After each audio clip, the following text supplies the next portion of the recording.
Hi there, this is John Wilkinson again from History Made Easier, with a presentation this time firmly focused on the Potsdam Conference. Now on this slide you can see two sets of potential questions. With regard to the A questions, I would point out two things. The questions can refer to both the Yalta and Potsdam conferences, and they can be general in nature or focus on specific issues. You'll also see in the B questions that they too can be general or specific, but they all cover the wider question of why the Allies fell out. A paragraph on the wider issues and a paragraph on the two conferences would, I think, deal with these questions very nicely. So, with Germany defeated and Hitler dead, and with both sides taking a harder line, the Potsdam Conference took place in July 1945. America had a new, terrifyingly powerful weapon, the nuclear bomb. But the Red Army was now occupying a swath of East European countries, from Finland in the north to Bulgaria in the south. It was a bad-tempered conference. Truman argued that the Soviet Union wasn't honouring the agreements made at Yalta, and used what came to be known as atomic diplomacy to try and force agreements out of Stalin. However, though Stalin was worried about the bomb, he had his Red Army on the ground right across Europe, and he stood firm. Poland is an issue we keep coming back to, but it was such an emotive issue for both sides. I said in the Yalta presentation that the Soviet Union had been invaded twice by Germany. It had actually been invaded 3 times, if we include Napoleon's invasion. And every time, the enemy had advanced through Poland. So for the Soviet Union, Poland was a vital matter of security. Whereas for Britain and France, it was their treaty with Poland that brought them to declare war on Nazi Germany. And for Britain, there was the added factor that members of the Polish government had spent the war years in exile in London. America too was not a disinterested party.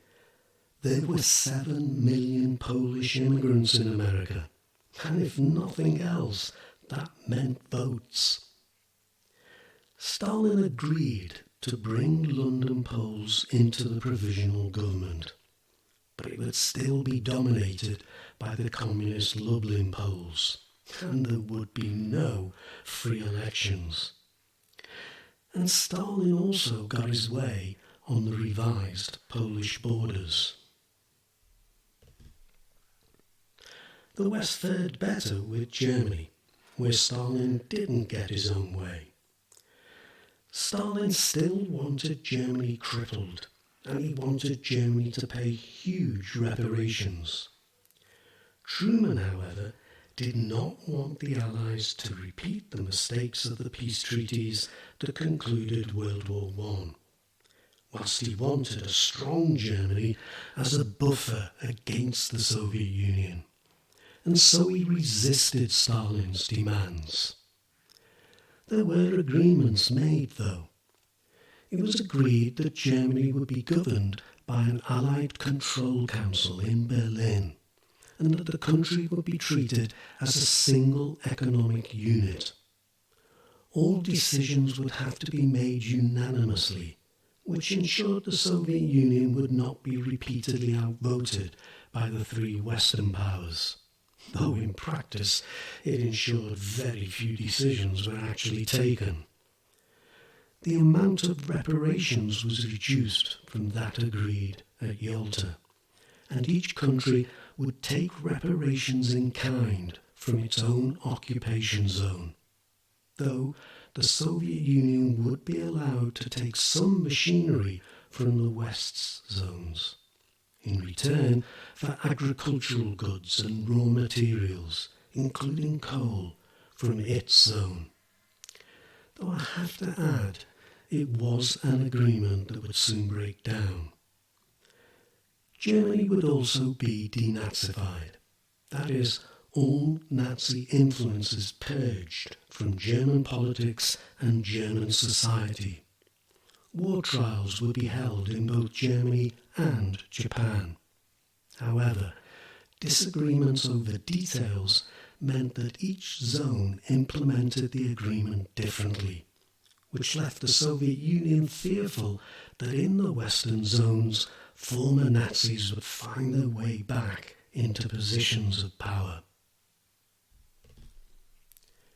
Truman also made it clear to Stalin that the Soviet Union would not be a part of any occupying force in Japan. He wanted to prevent Soviet influence spreading in Asia, as it was already doing in Eastern Europe. So now you have at least the fundamentals from both conferences, and a little insight as to what was going on in the months in between the two conferences. But let me end with a word or two on C questions. Again, you can see here a very general question, for which part of your answer would surely include references to the two conferences. And a question that, though it points to Yalta and Potsdam, this time I would say your answer should include other factors too. The thing to take away from this is to think about how you apply the history to the question you face. And you do that best by looking at as many past questions as you can get your hands on, and think about how you would respond to them. What history would you use, and how would you use it? Something I would say I often focus on in my tutorials. Something for you to consider if you think you would benefit from tutorials. But that's it for this presentation.